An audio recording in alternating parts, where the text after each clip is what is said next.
All right, what's happening? We are at the Dark Star Jubilee and I am setting up the drums. This is a typical festival day for me where I flew this morning. I woke up at 4:30 a.m., caught a flight, and then here we are. And then these drums I've never met before. So I'm gonna start moving stuff around and tuning as I go. So this is kind of what we would call a throw and go situation.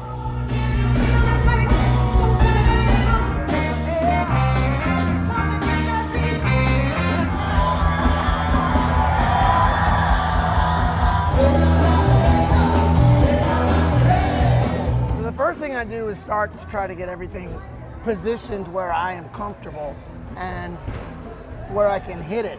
And then I worry about tuning things afterwards. So I'm going to make sure that all of my key elements are where I want them to be. So hi-hat height, snare drum angle, all these things I want to make sure that I have dialed in before I even start really tuning anything. That's the most important thing to me, is to make sure that I can hit everything and be comfortable. Because if I can't reach it or I can't hit it, then that's an issue. And then sound-wise, I know how to get a sound out of the drums.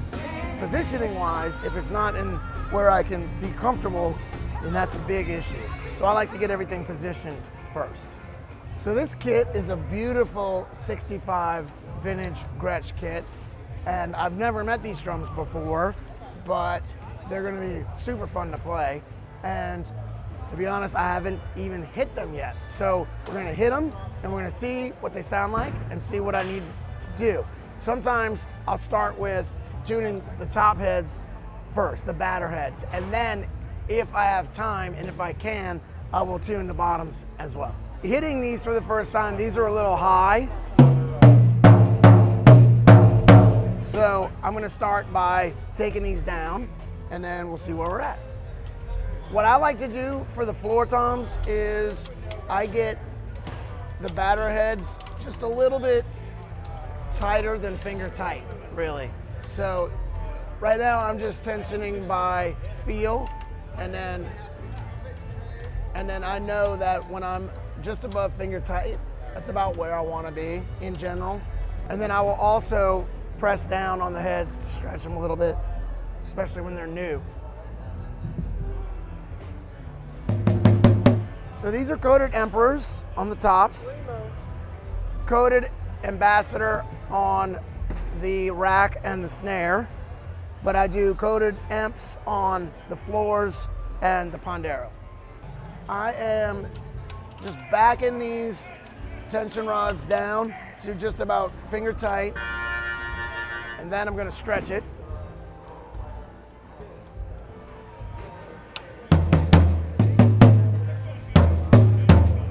So we're getting close. And then on a gig like this, I don't have a lot of time to go through every single tension rod. I will if I have time, but we gotta get positioned and ready to go.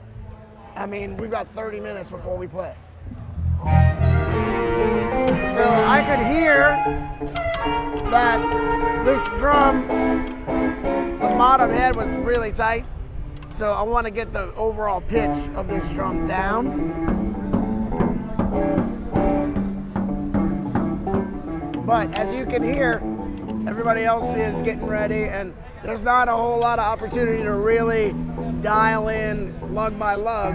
You have to go with feel a lot, and you have to kind of approximate as best as you can.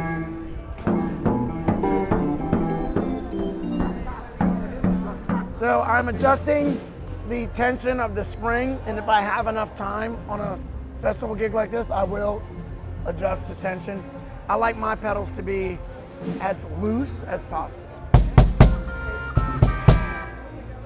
What I'm going for is approximate intervals, and I like these intervals. They're pretty close, and I'll keep tuning if I have time, but this is pretty close.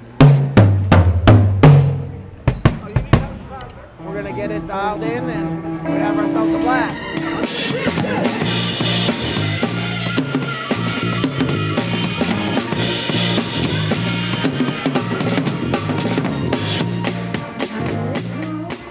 I have a drum rider and it specifies exactly what I like.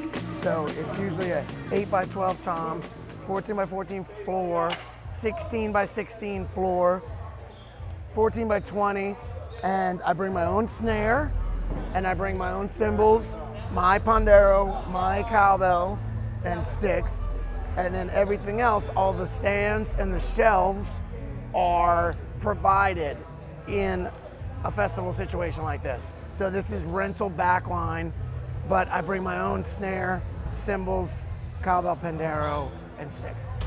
Now, how do you warm up for something like this? I don't. So I would maybe, if I get a minute, I'll go play on a road case with these rubber tip sticks.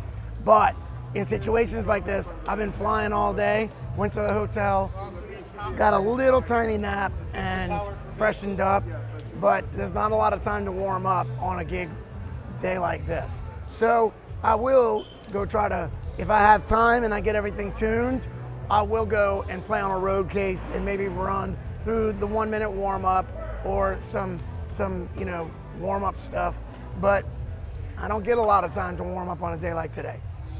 Any tips for a situation like this?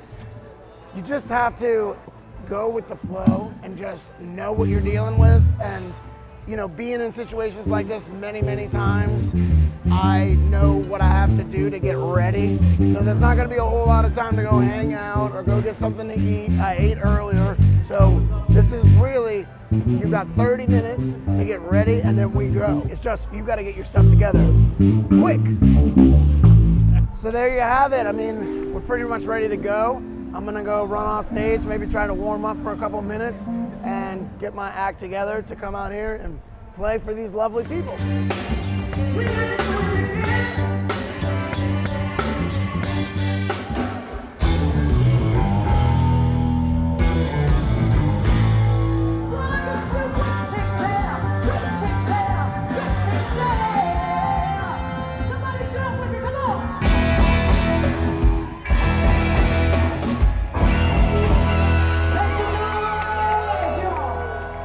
It went really well.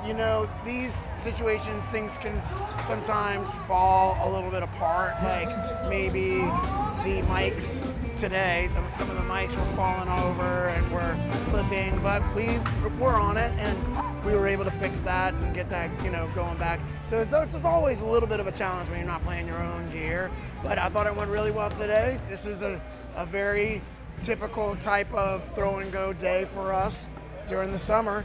And we're gonna be doing a whole bunch of these where we wake up in the morning, get on a plane and fly to a festival and play backline gear.